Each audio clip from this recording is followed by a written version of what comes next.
Felix Vogel cho cụ Strickland dính luôn trên ghế. Chơi bời kiểu này đối thủ tự ái chịu không nổi.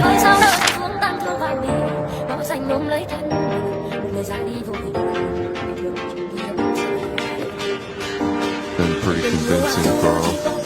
Yeah, listen, you can't do anything about what happens after the break. He's just got to go out and play his game. In fairness to him, he's played rather well.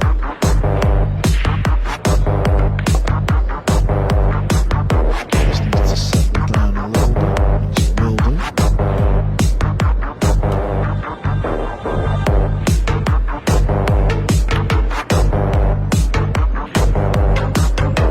And Vogel has had a taste of the US Open arena, the main table.